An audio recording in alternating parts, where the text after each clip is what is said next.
तो अब तक हमने बात की राहु छठे घर तक क्या क्या रिजल्ट देते हैं और अब इस वीडियो में बात करेंगे सप्तम भाव में अगर राहु स्थित हो तो आपको क्या क्या परिणाम दे सकते हैं।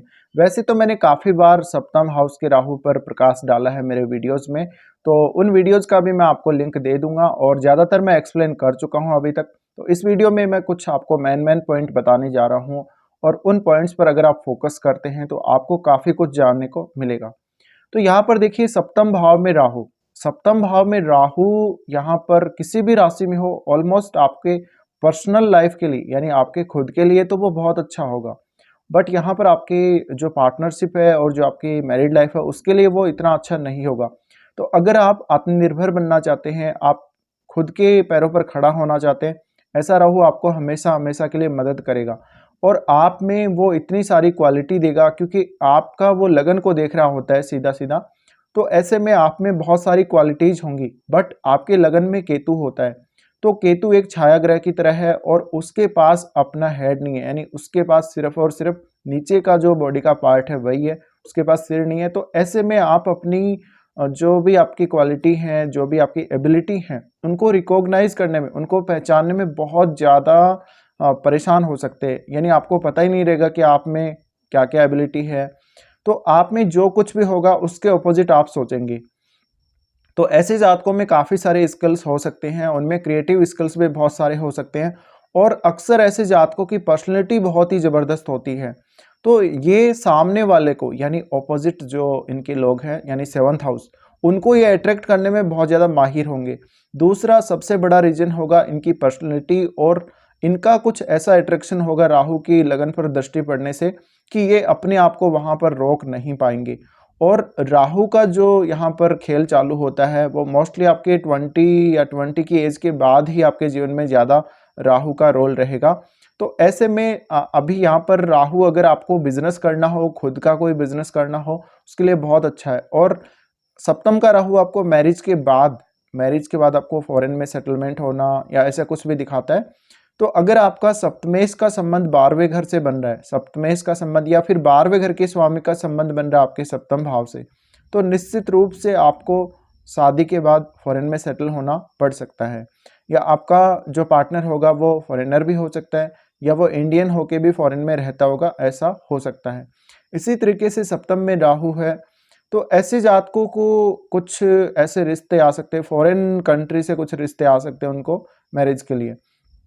अब यहाँ पर ऐसा नहीं है कि राहु सभी लोगों की मैरिड लाइफ को खराब करता है। मोस्टली देखा जाए तो 6 एंड 7% के लगभग लोग हैं जिनकी लाइफ अभी भी ठीक चल रही है, बट उतना भी ठीक नहीं चल रही। बट वहाँ पर उनका जो रिलेशन है वो टूटा नहीं है अपने पार्टनर से, उनका रिलेशन काफ़ी अच्छा रहा है। ऐसे में ये ज़रूरी नहीं है कि राहु अगर सप्तम भाव में बैठा हो तो यहाँ पर राहु सभी की जो मैरिड लाइफ है उनको डिस्टर्ब करता ही करता है। आपको राहु यहाँ पर अट्रैक्शन देता है, मेनली जो आपका रीजन होता है वो है आपका अट्रैक्शन। तो सामने वाले से आपका अट्रैक्शन होगा और क्योंकि सप्तम में राहु बैठा है तो आपका सप्तम भाव आपका पब्लिक हाउस है। ऐसे में वो पब्लिक हाउस है, उसमें जब भी राहु होगा तो राहु आपको एक फेक इमेज की तरह दिखाएगा सामने वाले को। तो ऐसे में आपको ऐसे लोग मिलेंगे जो जिनके काबिल आप नहीं हैं और ऐसे में आपको सही और गलत की पहचान भी नहीं होगी क्योंकि आपके लगन में केतु बैठे हुए हैं। तो आप सामने वाले को पहचानने में असमर्थ होंगे और आपका उनके साथ अट्रैक्शन इस तरह का होगा कि आपको पता ही नहीं लगेगा। और राहु का जो इल्यूजन है, राहु जो इल्यूजन क्रिएट करता है उसकी वजह से आप सामने वाले से बहुत जल्दी अट्रैक्ट हो जाएंगे। तो आपका जो अटैचमेंट है सामने वाले से वो किसी भी प्रकार का हो सकता है। जब यहाँ पर राहु एक बार आपको सामने वाले से अटैच कर देता है, उसके बाद आपके साथ जब तक वो सामने वाला व्यक्ति धोखा नहीं करेगा तब तक आपको वो डिटेच नहीं करता उससे। और हालांकि आपको अगर डिटेच कर भी देता है उसके बाद भी आप अपने सामने वाले पार्टनर को भूल नहीं पाते हैं, ये भी देखा गया।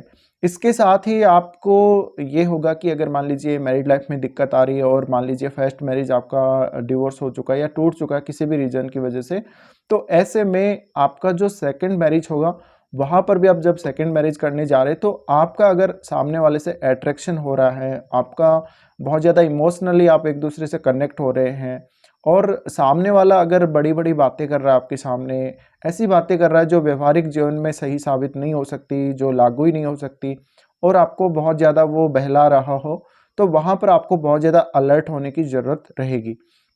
इसी तरीके से देखिए, राहु अगर सप्तम में है तो आपकी आँखें और आपका जो पूरा चेहरा, उसका ऑरा कुछ डिफरेंट होगा, अलग ही होगा, और आपकी आँखों में थोड़ा-थोड़ा जो भय है वो रहेगा, कई-कई बार ऐसा देखा गया है।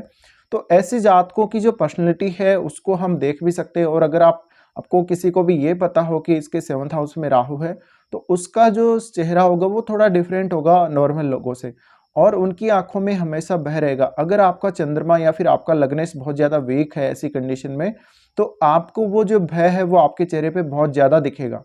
और अगर आपके लग्नेश और चंद्रमा बहुत ज़्यादा वीक हैं कुंडली में, तो ऐसे में वो आपके लिए बहुत ज़्यादा फ़ियर क्रिएट करता है, वो आपके लिए बहुत ज़्यादा डर क्रिएट करता है ऐसा राहु। तो ऐसे में आपको बहुत ज़्यादा डर का माहौल लगेगा इस संसार में, जहाँ भी आप रहेंगे, जहाँ भी आप जिएँगे, जिस तरह से भी आप रहेंगे, वहाँ पर आप अक्सर डरते रहेंगे।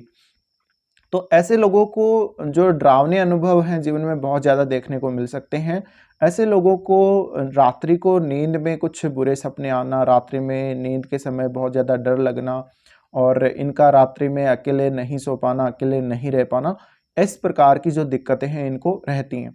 इसी तरीके से आपको कुछ दर्द भरे ऐसे अनुभव हो सकते हैं, जैसे हार्ट अटैक आता है, उसी प्रकार से आपको अचानक इस प्रकार के कुछ मेंटली ऐसे सेटबैक आ सकते हैं, जहां पर आप कुछ भी करने के काबिल नहीं होंगे। तो ऐसा जातक जिसका भी चंद्रमा और जिसका लग्नेश अगर वीक हो जाता है और जिसके राहु सप्तम में हो, तो ऐसे जातक बहुत ज़्यादा डर जाते हैं। तो ऐसे जातक बहुत ज़रूरी है कि ये अपने ऊपर ज़्यादा से ज़्यादा ध्यान दें और अपने चंद्रमा को और लग्नेश को मजबूत करने की कोशिश ज़रूर करें। क्योंकि ऐसी कंडीशन में सामने वाला जो होगा, जो आपका पार्टनर होगा, जो भी आपके सामने जनता आती है, जो भी लोग आते हैं, वो आपको ईज़िली डरा सकते हैं। इसी तरीके से आप आँखें बंद करके कोई भी डिसीज़न ना लें और आप जल्दबाज़ी में कोई भी डिसीज़न ना करें। अगर आप अपनी मैरिड लाइफ़ या अपना बिज़नेस या कुछ भी पर्सनल डिसीज़न लेने जा रहे हैं, तो आप किसी अच्छे व्यक्ति से संपर्क करके उससे कोई सलाह ले सकते हैं। इसके अलावा हो सकता है आपको लग रहा हो कोई आपको सही प्रकार से गाइड कर रहा हो, तो उस व्यक्ति की सलाह ज़रूर ले सकते हैं। बट आपको काफ़ी ज़्यादा उन लोगों से अलर्ट रहना है जिनके प्रति आप अट्रैक्ट हो रहे हैं, क्योंकि वो अट्रैक्शन ही वहीं पर वो राहु का कारण ही है कि आपको वहाँ अट्रैक्शन हो रहा है और आप उसी रास्ते पे चले जाते हैं बार बार।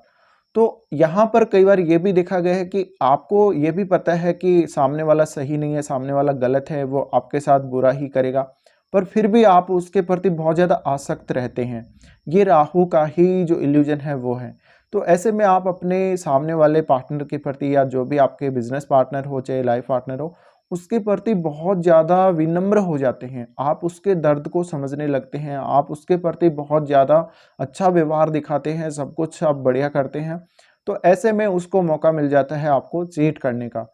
तो ऐसे में अगर आप जिस पार्टनर के साथ मैरिज की हैं, उसके साथ कोई भी बिज़नेस ना करें।